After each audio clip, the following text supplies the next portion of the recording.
So I wanted to apologize this morning for certain changes that you might see. You may not care, you might not even notice, quite frankly, because they're not really to the video itself. The video itself should be more or less what it's been, the sort of quality that it's been all along. I've got what I've got for gear, so I just deal with that. But I made a pledge some time ago, and I'm trying very hard to stick to that pledge, and it is to get myself off of certain platforms. And I'm moving now my actual video quote production and post-production to a new platform. I'm moving from Windows to Linux, and my tools all go across with no problem, except that there are certain things that don't work the way I expect them to. My hope in the course of time is to fix that and to make it better. But so I just wanted to kind of apologize up front if you expect to see a particular set of things and that's not what you're seeing out of my videos.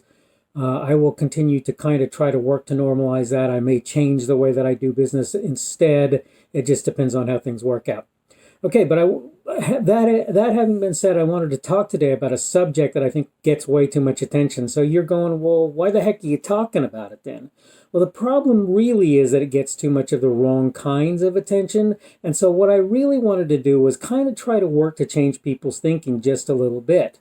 Hello and welcome to the Daily Summation from Kurt's Religion and Politics. I'm your host. I'm Kurt. Today is Wednesday, the 3rd of February of 2021. Welcome to everybody who's visiting me from Rumble, who's listening on the podcast, who's, aboard on YouTube. And I wanted to talk today on a subject of winning. I have said something numerous times, and I'm going to say it again today because I think it's important. It's really amazing the farther along I get in life, the more I realize this, that life largely is lived in, quote, the spaces. It's lived in times when you don't even think you're doing things, but you are, and they're important. And not only that, but without those things, life would certainly not be good. If you don't eat, you're going to have problems. If you don't get sleep, you're going to have problems. If you don't go to work, you're not going to get a paycheck, you're going to have problems. So life is lived, a lot of it, in what I refer to anyway, I don't know about anybody else, but what I refer to as the spaces, times that are not particularly exciting or fantastic or any of that. They just happen to be times that, things, we do what we have to do. Now, I suppose you can treat life like a game, and you can try and win every level, as it were. But I'm just going to say that where I do tend to feel a sense of accomplishment when I manage to do things, I do not look at the world from a perspective of me winning. That's not what I'm looking at. That's not how I'm looking at life. And I'm going to go further and say that I think probably for the most part, people who treat life as a game are probably doing something that's not helpful. And part of the reason for that is that it promotes bad perspectives. People tend to look at things like, what's collateral damage in a video game can be the same sort of thing in life, and that's not really true. When you hit another car, you damage your car. So when you're speeding around like a crazy person, and you jump in front of another car, and they don't see that you did that, or they can't stop in time as a result of the fact that you jumped in front of them and crammed on the anchors for a car in front of you, the potential danger is horrendous. Not just to the cars, obviously, to people, far, far worse, right? The cars can be replaced ultimately, will be replaced ultimately. People, not so much. Body parts, typically only with things that aren't really parts of the body to begin with. So, looking at the world from sort of a game-like perspective, I can see some things that are sort of beneficial in that approach to life, so long as you sort of don't lose your humanity in the process. But the point is, the reason I bring up the game sort of perspective is that people who play games don't typically play games to lose. They play them to win. And so that's very much the sort of approach that I see a lot of people taking when they deal with life, is they have to win, they have to win, they have to win, they have to win. Well, look, a lot of life to begin with isn't about winning. A lot of it just isn't. When you do things for your fellow man, I'm not saying you shouldn't work to do them the best that you can and, quote, win in the way that you do them. But I'm saying essentially what you're doing is for somebody else, for their benefit. And you don't necessarily come out on the high end of things by doing that. That's not how that works. You're doing something for somebody else. You're not doing something for yourself. I think that there are a lot of circumstances where attempting to win is a good thing.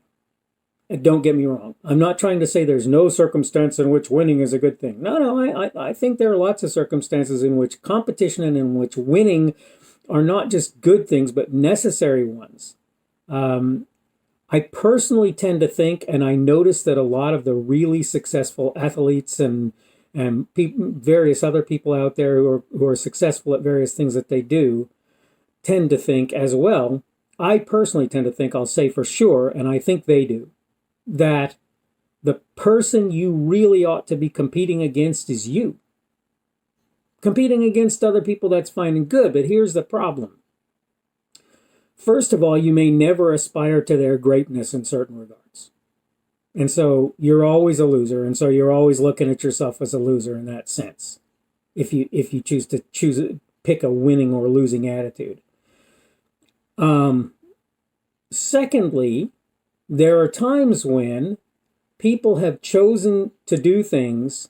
I cite this thing that I've heard that I have no idea whether it's true, but it's an interesting little anecdote regardless, so I'm going to go ahead and pass it on again. There's supposedly this guy who was going to college. He fell asleep in a math class. He woke up when the bell rang at the end of the college class. He found a bunch of problems noted down on the board in the classroom. Well, it was Friday, so he goes home and he starts to work these problems, figuring they were homework. And he works and he works and he works and he works. And there were 5 problems and he gets 2 or 3, I don't remember exactly. And he comes back hanging his head, talking to his professor and saying, "Professor, I have to admit I fell asleep on Friday. And so I wrote down the problems, but I only got the answer to a couple of them." And the professor looks at him and says, yeah, okay, yeah.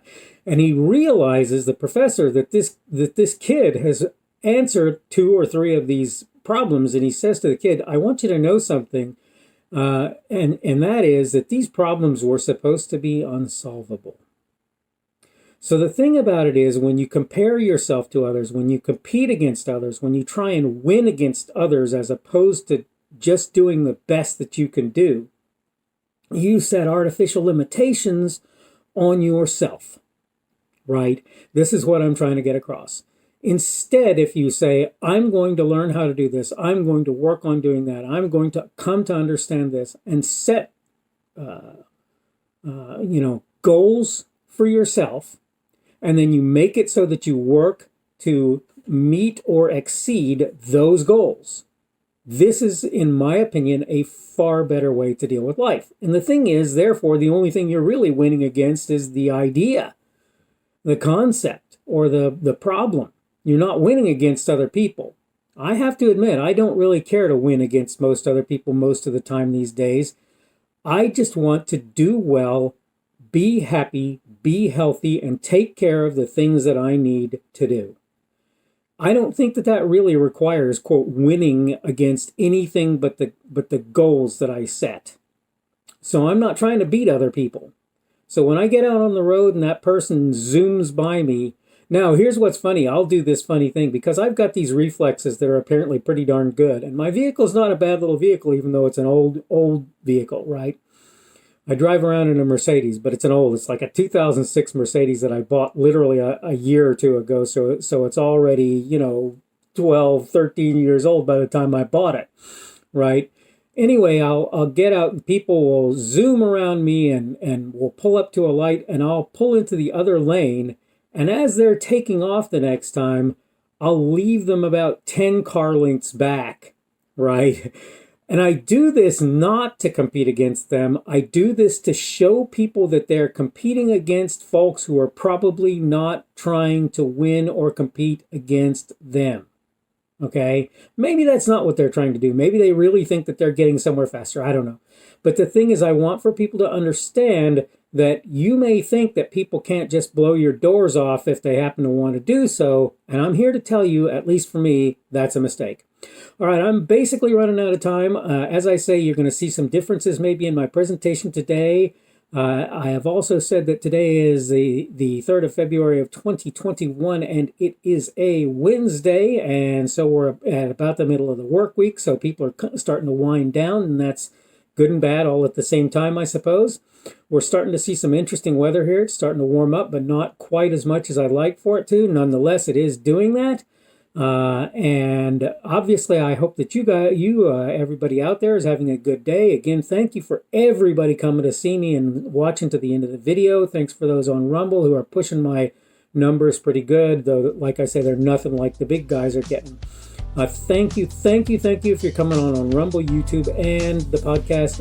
And hopefully we will see you again tomorrow. The speaker on this edition of the Daily Summation is Kurt Schubert. This video was recorded on Wednesday, the 3rd of February of 2021. The Daily Summation is created for Kurt's Religion and Politics.